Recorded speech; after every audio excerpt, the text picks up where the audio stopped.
स्वभावाप्ति प्रभावे कृत्स्नकर्मणा तस्मै संज्ञानरूपाय नमोस्तु परमात्मने।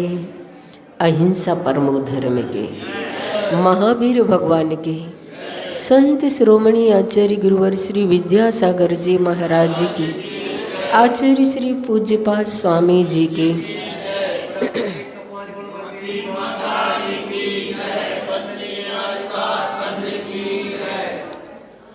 ष्टोपदेश ग्रंथ आध्यात्म परक ग्रंथ है। समय सार में जिस प्रकार से गहराई की बात बताई गई है, उसी प्रकार आचार्य पूज्यपाद स्वामी जी ने आध्यात्म की गहराई में उतरकर इस ग्रंथ की रचना की। और देखिए इस 41 नंबर की गाथा में किस प्रकार से उस साधक के अंतरंग की परिणति को बताया जा रहा है। कहा जा रहा है ब्रुवन्नपि हि न ब्रूते गच्छन्नपि न गच्छति स्थिरीकृतात्म तत्त्वस्तु पश्यन्नपि न पश्यति।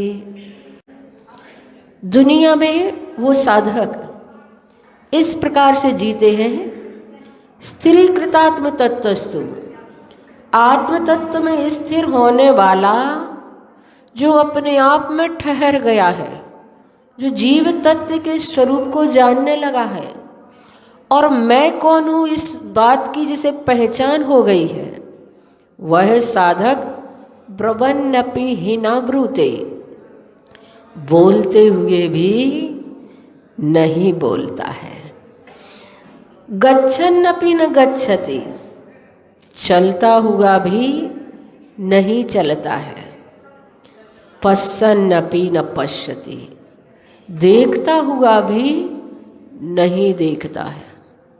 यानी कि जब उपयोग की परिणति आत्म तत्व की ओर होती है तो बाह्य पदार्थ का उपभोग करते हुए भी वह उनसे अछूता रहता है। जैसे कि कभी आपका मन कहीं दूसरी जगह लगा हो, कोई तुमसे कह जाए कुछ तो पता ही नहीं चलता क्या कह गया, सुना ही नहीं हमने। क्यों? हमारा मन किसी दूसरी तरफ था, इसलिए उसने क्या कहा हमें सुनाई ही नहीं दिया। जैसा आपका मन किसी दूसरे पदार्थ की ओर होता है, उसी प्रकार से साधक जब अपने आत्म तत्व में लीन और तल्लीन होते हैं तो 3 दिन तक स्यालनी भी भक्षण करती रहे, पता ही नहीं चलता कौन क्या कर गया। बताइए, ऐसी उपयोग की परिणति शरीर में गरम गरम लोहे के आभूषण पहना दिए गए, लेकिन पता ही नहीं चला कौन क्या कर रहा है। ऐसे साधक अपनी जिंदगी में अंतिम अंतर मुहूर्त में मोक्ष को प्राप्त कर लेते हैं। आचार्य श्री यहाँ पर कह रहे हैं, जिसने अपने आत्म तत्व को स्थिर कर लिया है, एकाग्र चिंता निरोधो ध्यानम, अंतर मुहूर्त तक जिसने अपने मन को एक जीव तत्व पर टिका दिया है, वह ध्यान कहलाता है।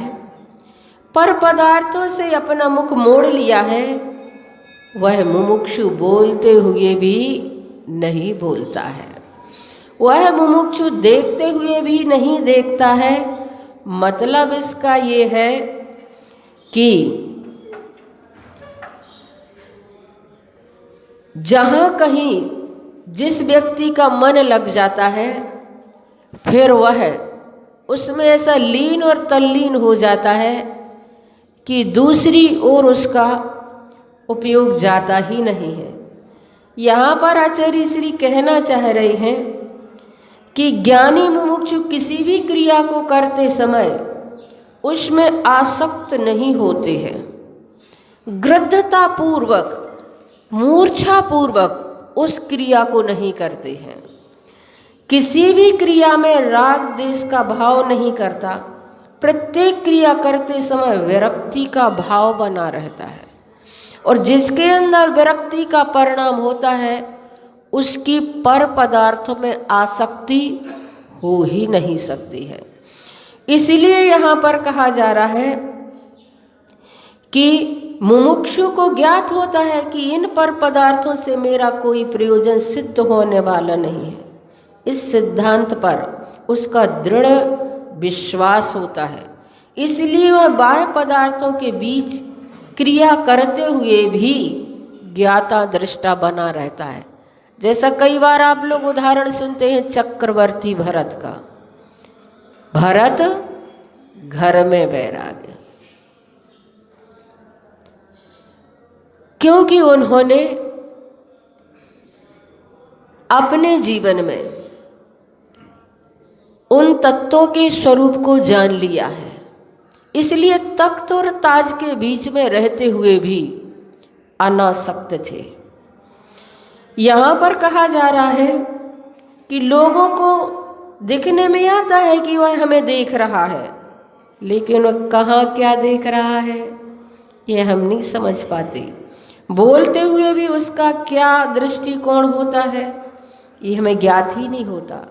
ज्ञानी यदि किसी के शरीर की ओर देखता भी रहे तो शरीर को देखते हुए भी उसकी आत्मा को देखने का प्रयास करता है।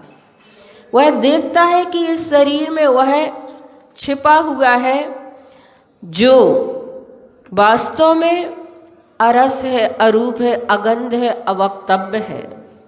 ऐसा वह आत्म तत्व इस देह में छुपा हुआ है। आचार्य श्री कह रहे हैं जैसे मैं अपने शरीर में छुपा हूँ, आपको दिख रहा हूँ क्या? नहीं दिख पाता।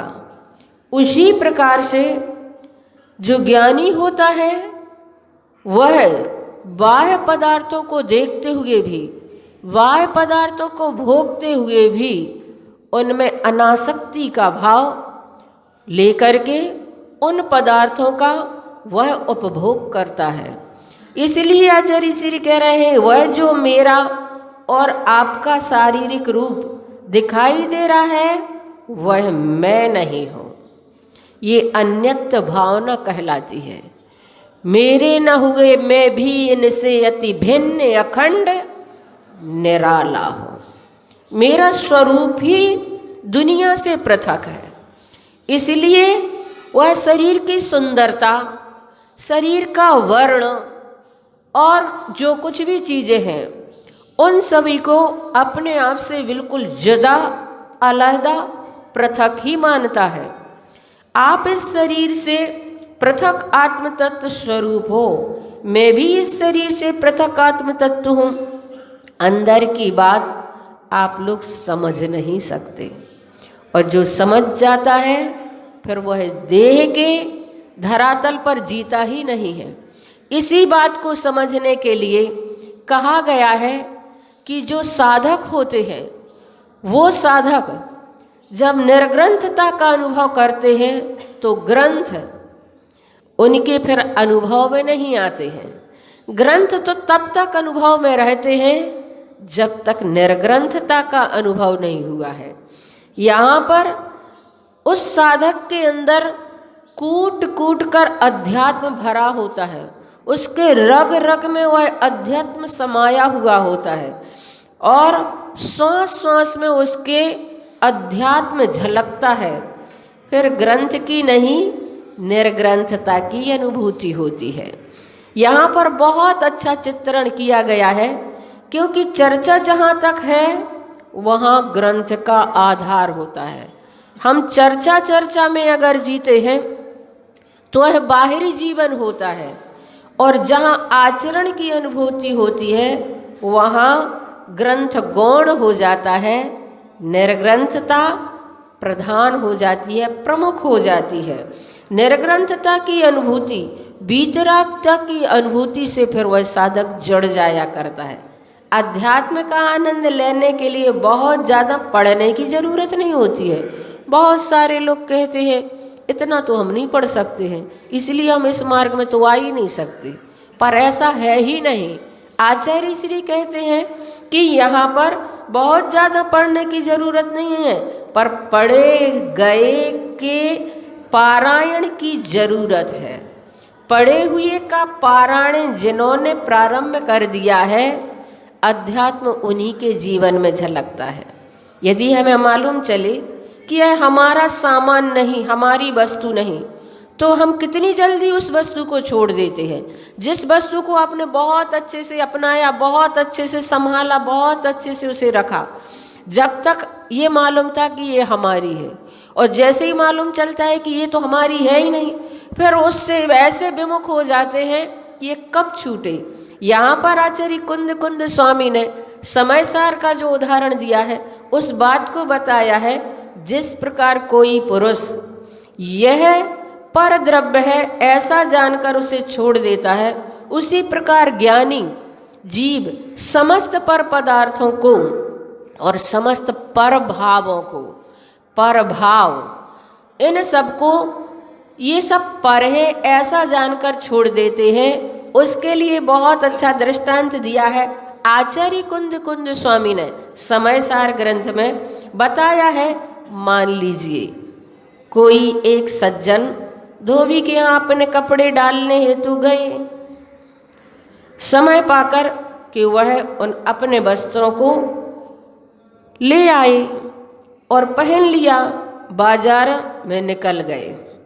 अपना मान करके, अच्छा मान करके निकल रहे हैं कि कितने बढ़िया कपड़े दिख रहे हैं, कितने अच्छे दिख रहे हैं, कितने साफ सुथरे मेरे वस्त्र हैं, ऐसा अच्छा मानकर बाजार में भी निकल गए। जब व्यक्ति अपने नए कपड़ों को पहन लेता है और पहन करके निकलता है, तो जरा उसका रस अलग तरह का ही होता है। जितना रस पहनने का नहीं, उतना रस देखने वालों के देखने का होता है। सब लोग देख तो रहे हैं ना, अच्छे से तो देख रहे हैं, और अगर कोई नहीं देख रहा है तो वह अपनी ड्रेस को बार बार देखेगा, क्या बात है, ड्रेस जम नहीं रही है क्या। तो वो पहन करके निकला, लेकिन रास्ते में किसी ने उसे रोक लिया और कहा, क्यों साहब, मेरी ये शर्ट आपने कहाँ से पहन ली।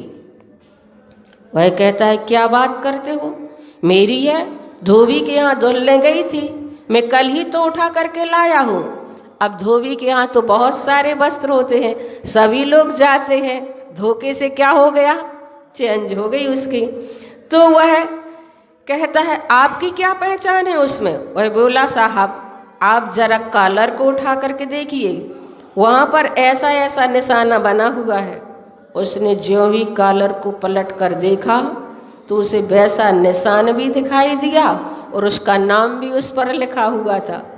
पहचान देखते ही ये तय हो गया कि अब ये मेरी नहीं है, ये तो मैं दूसरे की ड्रेस पहने हूँ, ये तो मैं दूसरे की शर्ट पहने हूँ। अब शर्ट तो पहने हैं, लेकिन अपनत्व की जगह प्रभाव जुड़ गया और धोबी के यहाँ से लाया, पहन ली। निकलते समय शर्ट के प्रति उसका अनुराग रस अलग तरह का था, और जब उसे वह बोध हो गया कि ये शर्ट मेरी नहीं है, तो वही शर्ट उसे बोझ जैसे लगने लगी। जैसे ही बोध हुआ कि ये मेरी शर्ट नहीं है, तो वह शर्ट उसे फिर बोझ जैसी प्रतीत होने लगी। कब घर पहुंचूं और कब इसे उतार कर फेंकूं, और जो अपनी है उसे पहनकर ग्रहण करूं, यह भाव उसके मन में घूमने लगा। आचार्य महाराज यही भाव तो स्पष्ट कर रहे हैं इस गाथा के माध्यम से, कि जिस तरह हमारे लिए बोध हो जाए कि ये वस्त्र दूसरे के हैं, मेरे नहीं है, तो उससे अनुराग खत्म हो जाता है। उसी प्रकार जब हमें ये बोध हो जाए कि ये देह है, मेरी नहीं है, ये कर्म मेरे नहीं है, ये भाव परभाव है। जब इस प्रकार का बोध हो जाता है तब उसकी आसक्ति घटने लगती है और वैराग्य की शुरुआत हो जाती है और उसके लिए फिर वह संसार में ब्रुवन्नपि हीनावूते, सब लोगों से बोलता है, बातचीत करता है, लेकिन बोलते हुए भी नहीं बोलता है। पश्यन्नपि न पश्यति, देखते हुए भी वह नहीं देखता है।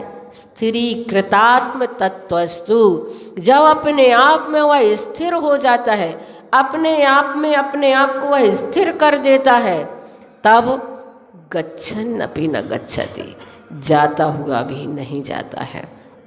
ये भाव आचार्य पूज्यपाद स्वामी ने हमें दर्शाए हैं और ये दृष्टि हमें भी अपनी ओर लाना है और इस बात को हमेशा बना कर रखना। जैसे उसकी शर्ट उसकी नहीं थी तो उसे कैसी वह भारी लगने लगी थी। हे परमात्मा, मेरी दृष्टि ऐसी कब बन जाए कि मुझे लगे कि ये देह भी तो मेरी नहीं है, और जब ये मेरी देह नहीं है तो मैं इसे कब छोड़ूं।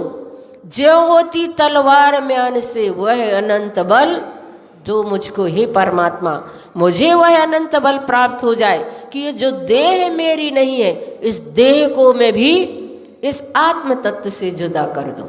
समय हो गया है, 9 बार हम कुंडलपुर की बड़े बाबा का जाप करेंगे। ओम ह्रीं श्रीं क्लीं ऐं बड़े बाबा हम नमः।